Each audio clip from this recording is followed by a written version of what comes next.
Hello friends and dear student, प्यारे बच्चों, आज हम लोग समानता श्रेणी के आगे ही कंटिन्यू करेंगे और कुछ क्वेश्चंस जो हम लोग इम्पोर्टेंट क्वेश्चंस हैं उनके बारे में डिस्कस करेंगे। तो स्टार्ट करते हैं। आज का जो पहला क्वेश्चन है, पहला क्वेश्चन क्या कह रहा है कि हाउ मैनी 3 डिजिट्स। क्वेश्चन ये है how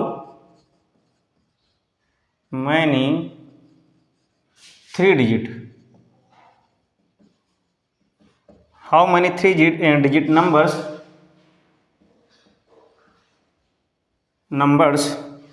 are divisible by 7, divisible by 7। Okay, ये डिविजिबल लिखा हुआ है। तो कहने मतलब ये है कि जो 3 डिजिट्स नंबर हैं, कितनी 3 डिजिट्स नंबर्स हैं, हाउ मैनी 3 डिजिट नंबर्स जो 7 से डिवाइड होंगी। तो सबसे पहले हमको ये देखना है जो 3 डिजिट्स जो नंबर होते हैं वो 100 से ले करके 999 तक रहते हैं। ओके, ये यहाँ तक क्या है, ये 3 डिजिट्स हैं। इसके पहले 2 डिजिट्स होगा और इसके आगे अगर हम लोग बढ़ जाएंगे तो क्या हो जाएगा, वो 4 डिजिट्स में हो जाएगा, दैट मीन्स 1000। तो यहाँ पे ये देखेंगे कि इससे यानी कि ये तो 7 से डिवाइड होगा नहीं, तो कौन सा 7 से डिवाइड, इसके पहले अगर देखेंगे तो कितना होता है 97 होता है, ठीक, सॉरी 91 होता है। 91 क्या होता है, 7 से डिवाइड होता है। उसके बाद 98 होता है।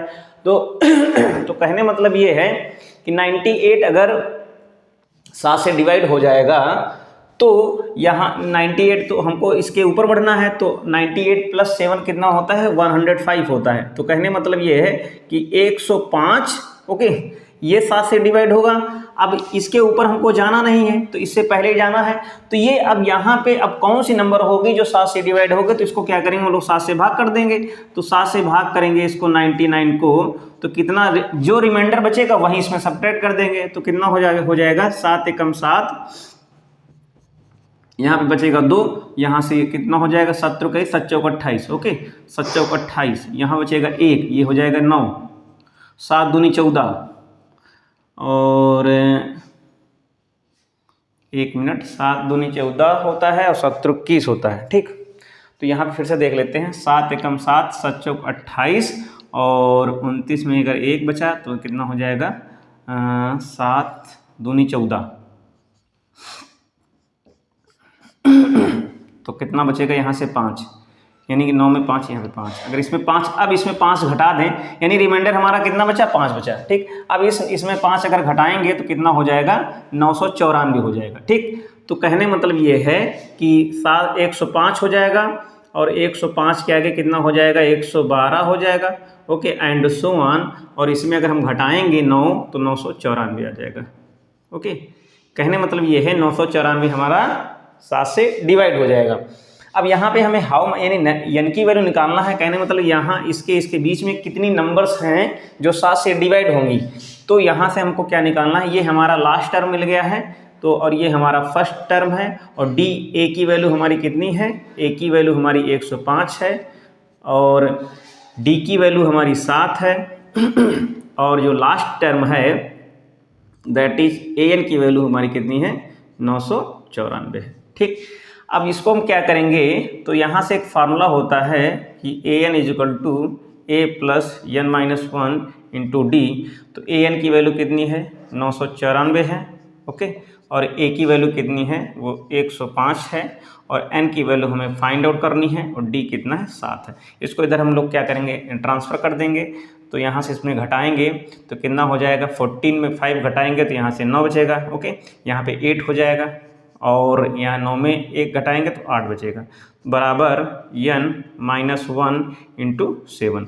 यहाँ कहने मतलब ये है, इसमें अगर हम लोग इसको सॉल्व करेंगे तो n - 1 की वैल्यू इस 7 में डिवाइड करेंगे तो 8 8 9/7, तो कितने टाइम्स जाएगा, 7 एकम 7, यहाँ बचेगा कितना 1, 7 दूनी 14 और यहाँ पे बचेगा कितना 7 × 7 = 49। कहने मतलब है कि 127 आ जाएगा और n = कितना हो जाएगा, 128। ओके, ये इस तरीके से क्वेश्चन को हम लोग देख सकते हैं,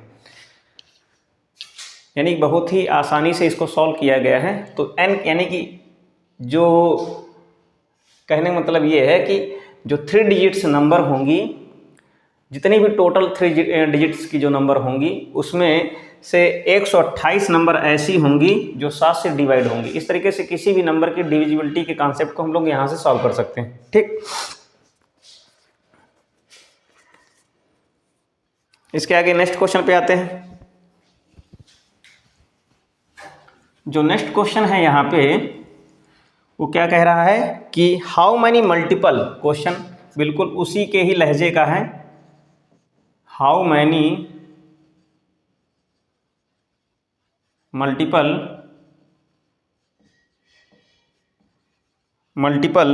of 4 lie between 10 and 250, 10 and 250। दो नंबर हैं, 10 है और 250 है। तो यहाँ पे ये कह रहा है कि 4 के मल्टीपल किसके, 4 के। How many multiples are 4 lies between 10 and 250। 10 और 250 के बीच में ऐसे कितने 4 के मल्टीपल्स होंगे। ओके, तो यहाँ से मल्टीपल का मतलब होता है जो 4 के पहाड़े में आए। ठीक, तो मल्टीपल ऐसे नंबर कौन कौन सी हैं, 10 और 250 हैं। अब 10 के आगे बढ़ेंगे तो 10 के आगे कितना हो जाएगा, 12 हो जाएगा। ओके, जो मल्टीपल्स होंगे 4 के तो 12 हो जाएगा, 12 दूना 24 हो जाएगा। सॉरी, 12 दूना 24 नहीं होगा, 4 के मल्टीपल्स हैं तो 12 के आगे 16 हो जाएगा, इसके आगे 20 एंड सो ऑन।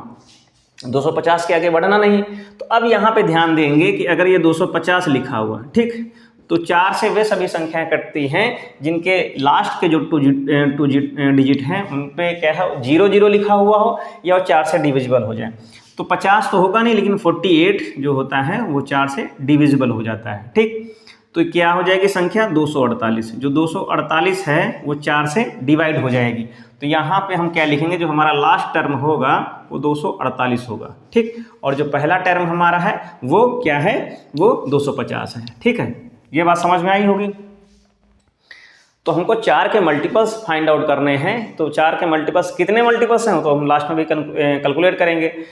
तो पहला जो मल्टीपल्स होगा 10 के आगे क्या हो जाएगा, 12 हो जाएगा। और 250 है नहीं तो सिंपल सा होता है, कोई भी नंबर चाहे जितनी भी डिजिट की नंबर दी हुई हो उसके आखिरी के यानी कि इकाई और दहाई के स्थान पे जो लिखा हुआ होगा या तो 00 लिखा हुआ हो या वो जो इकाई यानी यूनिट प्लेस लास्ट के जो 2 डिजिट्स मिला करके जो नंबर बनेगी वो 4 से डिविजिबल होनी चाहिए। ठीक है, तो ये बात समझ में आ गई। अब यहाँ से हमको फाइंड आउट करना है, n की वैल्यू फाइंड आउट करना है। तो चाहे an लिखें चाहे लास्ट टर्म l लिखें, दोनों हम लिख देते हैं। कहने मतलब ये होता है लास्ट टर्म का जो फार्मूला होता है वो क्या होता है, a + n-1 × d। ओके, ये होता है। वहीं l ही an होता है, वहीं tn होता है। जब फाइनल कर दिया जाएगा कि ये आखिरी है तो इसके आगे नहीं हमको जाना है, तो वहाँ से लास्ट टर्म हो जाएगा। तो लास्ट टर्म की जो वैल्यू है वो कितनी हो जाएगी, वो 248 हो जाएगी। और जो फर्स्ट टर्म है वो 12 है, n हमें निकालना है और d की वैल्यू क्या है, 4 रहेगी। ओके, अब यहाँ पे इसको घटाएंगे तो 248 में 12 घटाएंगे तो 236 हो जाएगा, = n-1 × d, दैट मीन्स 4। कहने मतलब ये है कि अगर इस 4 से इसको डिवाइड करेंगे तो यहाँ से n-1 की वैल्यू कितनी आ जाएगी, 4 पंचे 20। ठीक, 4 पंचे 20 और कितना हो जाएगा, 4 9 36। तो n-1 की वैल्यू 59 आई है।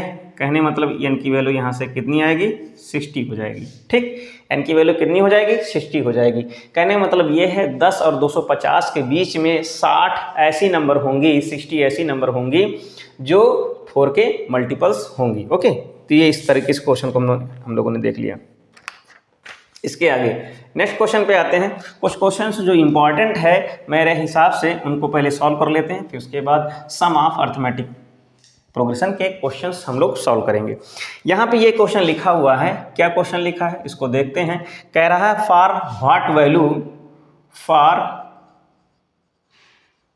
What value of n the nth term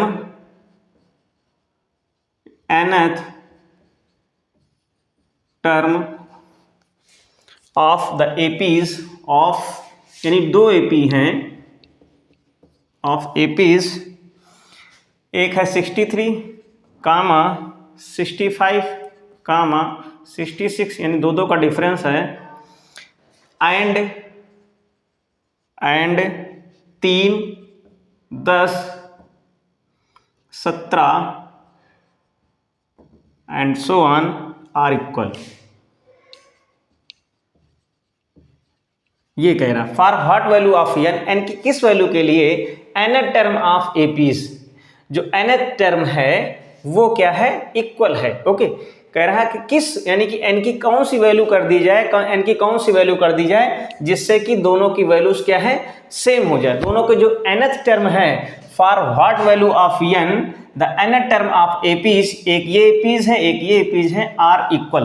तो हमको करना क्या है, दोनों के nth टर्म को इक्वल करना है। ठीक, अब यहां से इसका nth टर्म क्या आएगा, दोनों के nth टर्म को इक्वल करना है n की किस वैल्यू के लिए, for what value of n the nth term of given APs two APs will be equal. ठीक, अब इसका nth टर्म क्या होगा, इसका nth टर्म जो होगा वो क्या होगा, 63 प्लस n-1 इंटू डी। यहाँ पे d की वैल्यू कितनी आ रही है, 2 आ रही है। ठीक, अब यहाँ पे क्या होगा, यहाँ पे फर्स्ट टर्म 3 है, n-1 इंटू डी, यहाँ पे d की वैल्यू कितनी आ रही है, 7 आ रही है। ठीक, अब यहाँ से क्या करेंगे हम लोग, अब यहाँ से इसको इधर भेज दो, इसको इधर भेज दो, इतनी सारी वैल्यू को। अब इसको 3 को इधर लाएंगे तो 63 में अगर 3 सब्ट्रैक्ट करेंगे तो कितना बचेगा, 60 बचेगा। अब इसको इधर ले जाएंगे तो यहाँ कहने मतलब ये है n-1 दोनों में है तो n-1 कॉमन कर लेते हैं और इधर घटा देते हैं, तो 7 में अगर हम 2 घटाएंगे तो कितना बचेगा, 5 बचेगा। ओके, अब 5 से इसमें डिवाइड कर देते हैं तो 60 को 5 से डिवाइड करेंगे तो 12 बचेगा, 12 पंचे 60 इज इक्वल टू n-1। यहाँ से n की वैल्यू को सॉल्व कर लेते हैं, n इज इक्वल टू कितना आ जाएगा, 13 आ जाएगा। यानी अगर 13वां जो 13th टर्म होगा, अब यहाँ से ये देखना है, ये भी वैल्यू बढ़ रही है ये भी वैल्यू बढ़ रही है, तो जो 13 टर्म होगा वो क्या होगा, सेम होगा। ओके, जो 13th टर्म होंगे वो दोनों क्या होंगे सेम हो जाएंगे। अब जैसे यहाँ से एग्जांपल भी ले लेते हैं, जैसे इसका 13 टर्म अगर फाइंड आउट करेंगे तो 63 एंड 13 में 1 घटाएंगे तो कितना हो जाएगा, 12, और 12 दूना कितना हो जाएगा, 24 हो जाएगा। ठीक, ये इसको सॉल्व कर लेते हैं, यहाँ से कर लेते हैं कितना, 3 प्लस यहाँ पे 13 में 1 घटाएंगे तो 12, 12 सती 84 हो जाएगा। ओके, अब यहाँ से जोड़ लो तो कितना हो जाएगा, ये हो जाएगा 4 3 7 हो जाएगा। ओके, और 6 2 8 हो जाएगा, यहाँ से कितना हो जाएगा, 87 हो जाएगा। ओके, इस तरीके से कहने का मतलब ये है, इसका जो 13 टर्म आएगा वो भी 87 आएगा, इसका जो 13 टर्म आएगा वो भी 87 आएगा। अब बात क्या हो रही है कि इतना सरप्राइजिंग क्यों है, ये तो बड़ी से स्टार्ट हो रही है, छोटी से स्टार्ट हो रही है। यहाँ पे जो कॉमन डिफरेंस है, पास नंबर आ रहे हैं। ओके, यहाँ पे जो जंपिंग कर रहे हैं, दूर दूर जंपिंग कर रहे हैं। 3 के बाद 10 आया है, फिर 7 17 आया है, फिर 17 के बाद कितना आएगा, 24 आएगा, 24 के बाद कितना आएगा, 31 आएगा। यहाँ पे छोटे छोटे कॉमन डिफरेंस आ रहे हैं, यहाँ पे बड़े बड़े कॉमन डिफरेंस आएंगे। जब कॉमन डिफरेंस की लेंथ ज़्यादा होगी तो हम रीच यानी दूर तक पहुँच पाएंगे। जब कॉमन डिफरेंस की जो है लेंथ छोटी होगी, 1 है, अगर मान चले कंटिन्यू हम 1 से लेकर के 10 तक लिखते हैं, 1 कॉमन डिफरेंस है, 10 तक ही पहुंच पाएंगे। लेकिन अगर 10 कॉमन डिफरेंस है तो अगर 10 से स्टार्ट करते हैं या 1 से स्टार्ट करते हैं, 1 के बाद सीधे कितना आएगा, 11 आएगा, 11 के बाद 21 आएगा, 21 तो वो 100 तक रीच कर जाएगा। तो इस बात को यहाँ पे फोकस करने वाला है, ये नहीं फोकस करने वाला है कि हमारा फर्स्ट टर्म छोटा है या बड़ा है। ओके, आई थिंक ये बात समझ में आ गई होगी। नेक्स्ट क्वेश्चन पे आते हैं।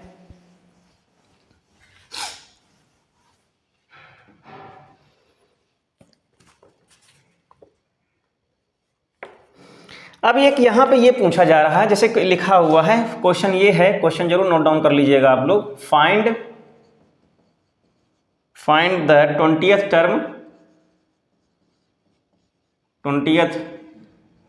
टर्म फ्रॉम द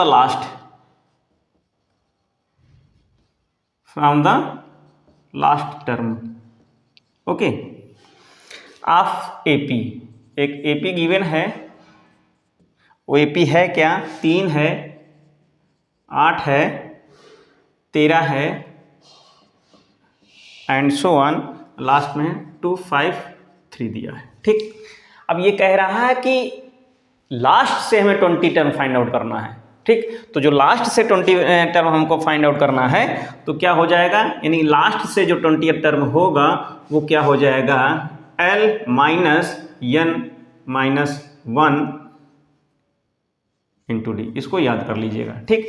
जो लास्ट से कोई भी लास्ट से nth टर्म हमें फाइंड आउट करना है, 20th टर्म की जगह पे क्या होगा, कोई भी टर्म हो जाए, 20th टर्म की जगह पे अगर कहा जाए लास्ट से find the 5th term from the last 10th 11 second term, जो भी होगा वो क्या हो जाएगा, यानी कि कोई भी from nth term from the last term, तो इस फॉर्मूले को हम लोग यूज करेंगे। अब यहाँ पे क्या है, कॉमन डिफरेंस कितना है, 5 5 का कॉमन डिफरेंस है। L की वैल्यू कितनी है, 253 है, एंड N की वैल्यू हमें फाइंड आउट करना है। ओके, सॉरी, N की वैल्यू क्या है, 20th दिया हुआ, यानी 20वां टर्म दिया है -1, और D की वैल्यू 5 दी हुई है। तो यहाँ से कितना हो जाएगा, 253, 20 में घटाएंगे 19, 19 का 5 से मल्टीप्लाई कर देंगे, 19 पंचे 95।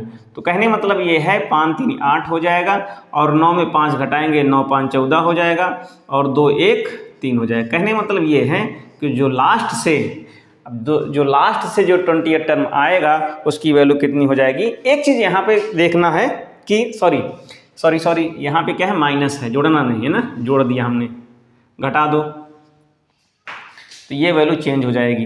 क्या हो जाएगी, अब 253 में 95 को अगर घटाएंगे, 13 में 5, यहाँ पे 8 बचेगा, यहाँ बचेंगे 4, 14 9 घटाएंगे 5 बचेगा, यहाँ पे 158 आ जाएगा। ओके, वो गलती हो गई थी, प्लस नहीं माइनस होगा, ठीक।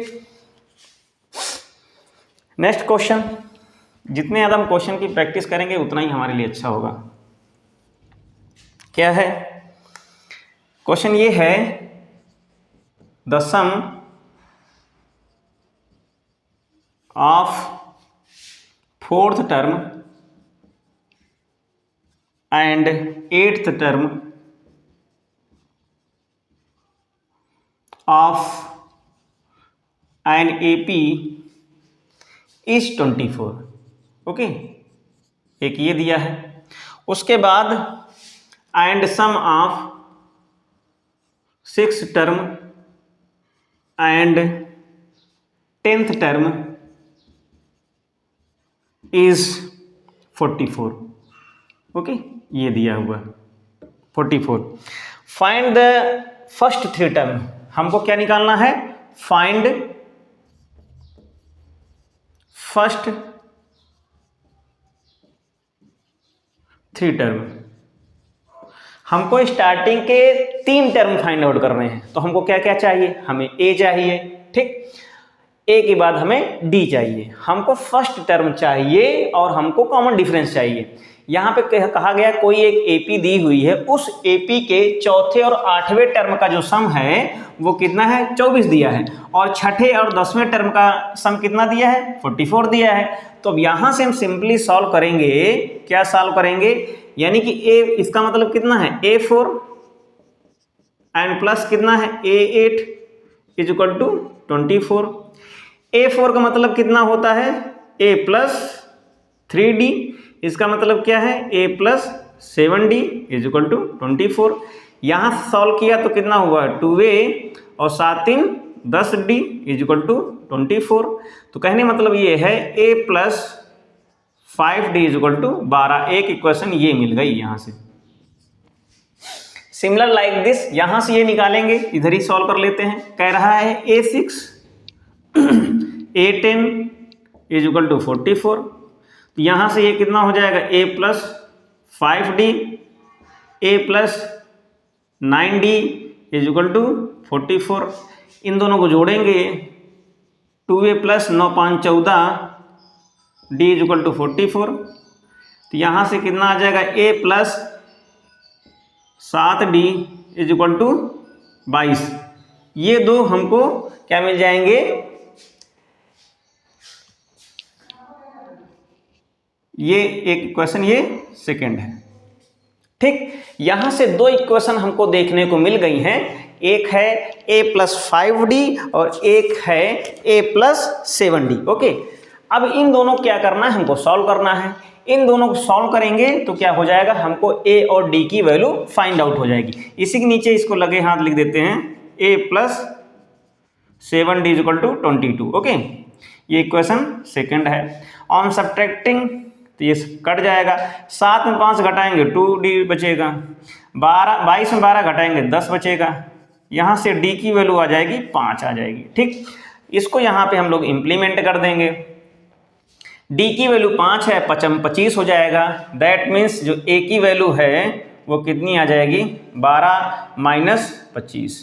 12 माइनस 25 है, इसका मतलब ये है कि जब 25 में 12 घटाएंगे तो माइनस का 13 आ जाएगा। तो ये हमारा क्या है, फर्स्ट टर्म आ जाएगा। ओके, जो हमारा फर्स्ट टर्म है वो क्या आ जाएगा, ये हमारा हो जाएगा। अब कॉमन डिफरेंस कितना आया था, कॉमन डिफरेंस 5 है। तो कहने का मतलब ये है जो हमारे फर्स्ट जो 3 टर्म्स होंगे, पहला है माइनस का 13 है, अब दूसरा क्या है, अब इसमें प्लस 5 ऐड कर देंगे तो माइनस का 8 आ जाएगा, और फिर प्लस 5 ऐड कर देंगे तो माइनस का 3 आ जाएगा। ये जो हमारे फर्स्ट 3 टर्म्स हो जाएंगे कि जो भी गिवन एपी रही होगी और उसमें जो एक कंडीशन जो शर्त दी हुई थी कि ऐसी ऐसी पॉलिसी है इसकी, तो इस तरीके से कहने मतलब अगर हमारा जो फर्स्ट डी कॉमन डिफरेंस ये आता है, फर्स्ट ये आता है, तो उसके अकॉर्डिंग जो उस एपी के जो 3 टर्म्स होंगे कंटिन्यू, वो क्या होंगे, ये होंगे। ओके, आप लोग यहाँ से इनको देख सकते हैं। अब नेक्स्ट क्वेश्चन है, सारे इंपॉर्टेंट क्वेश्चन ही है, सारे इंपॉर्टेंट क्वेश्चंस ही हैं और एक्सरसाइज के ही सारे क्वेश्चंस हैं। अब यहाँ पे क्या देखते हैं कि नेक्स्ट क्वेश्चन कह रहा है कि थोड़ा सा थ्योरेटिकल है, उसमें ये क्या है, एक वर्कर है। क्वेश्चन ये है, क्वेश्चन को नोट डाउन कर लीजिएगा। कह रहा है कि Subba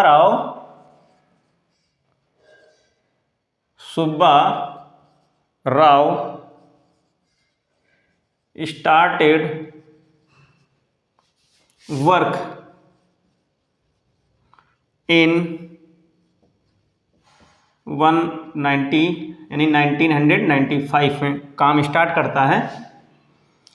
eight annual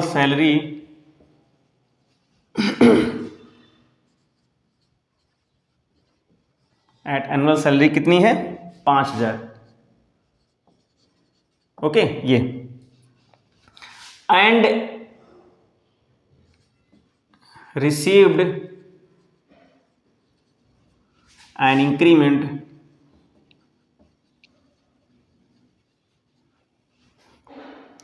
of rupees 500 each year. Okay, in which year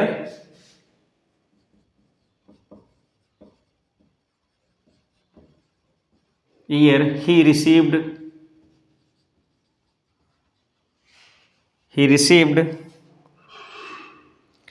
his income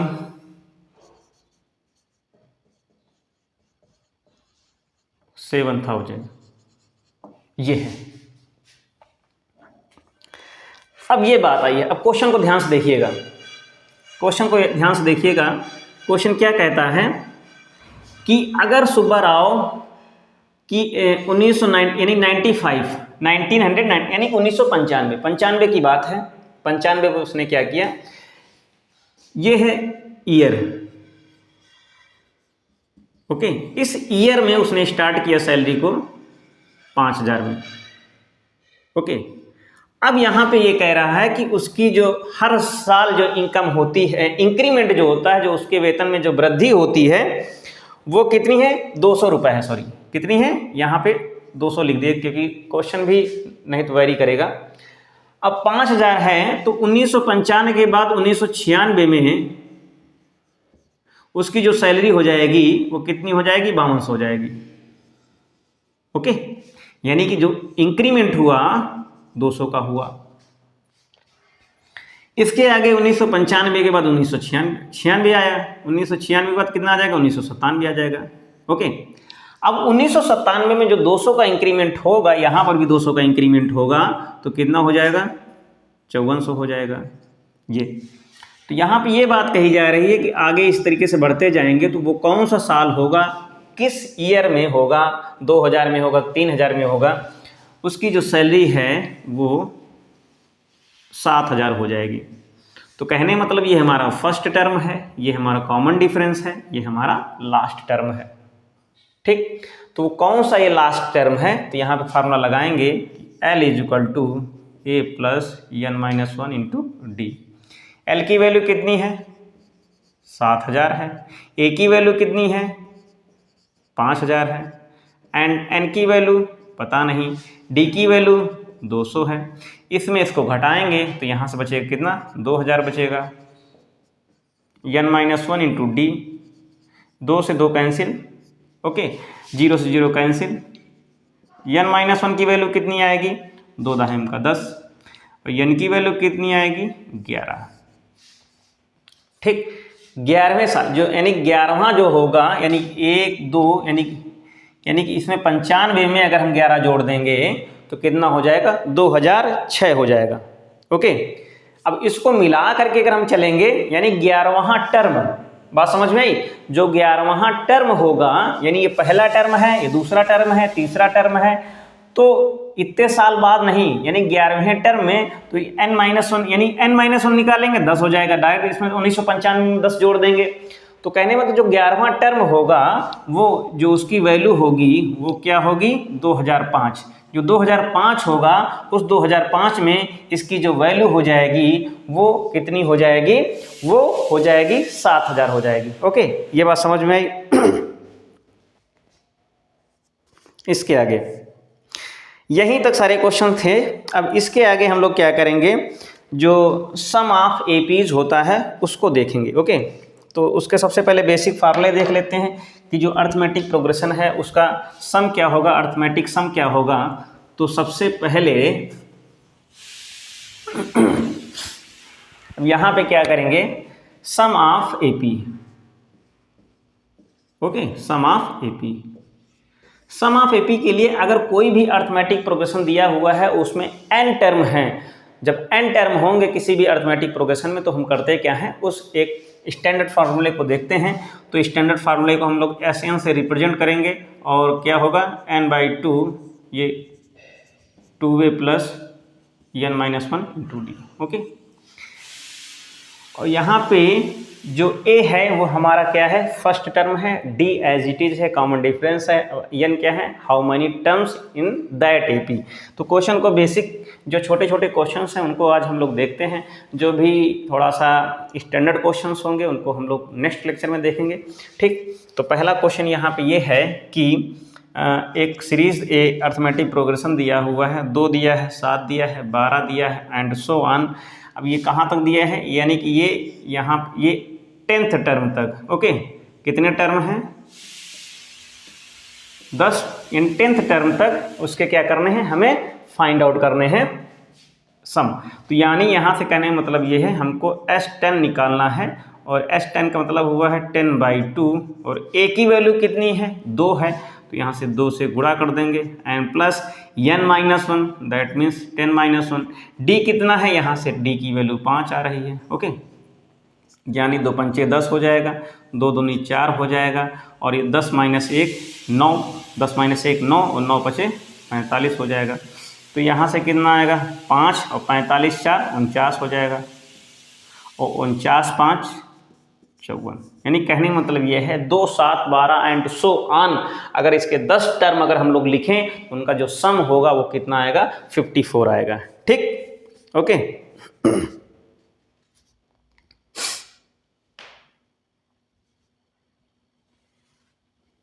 एक चीज है, एक मिनट सॉरी, 54 नहीं तो गुणा कर दिया है, जोड़ना है नहीं है, गुणा करना है। ठीक, ये हो जाएगा, जोड़ दिया है, कितना मतलब अजीब सा बात है ना। तो यानी यहाँ गुणा करेंगे तो 5 9 45 हो जाएगा, कैरी हुआ 4 और 5 चौको 20, 20 4 24, ये आएगा आंसर हो। ओके, 2 7 एंड यानी कहने का मतलब है कि जो 10th टर्म होंगे उनका जो सम होगा वो क्या होगा, वो 245 होगा, 245। तो इस तरीके से हम लोगों ने अर्थमेटिक प्रोग्रेशन के जो भी n टर्म से रिलेटेड जो इम्पॉर्टेंट क्वेश्चन थे उनको भी हमने किया, और हमने स्टार्ट किया कि सम ऑफ एपीज क्या होता है, उसका बेसिक फंडामेंटल जो फार्मूला होता है क्या होता है। तो आशा करते हैं कि आप लोगों को ये लेक्चर ज़रूर पसंद आया हुआ होगा, और अगर आप लोग लेक्चर में नए हैं, चैनल पे नए हैं, तो प्लीज़ सब्सक्राइब कर लें, और अगर ऑलरेडी बने हुए हैं तो वीडियोस को लाइक करें, शेयर करें, जहाँ तक हो सके पॉसिबल हो सके वहाँ तक पहुँचाएँ। तो मिलते हैं नेक्स्ट लेक्चर में। Thank you, take care.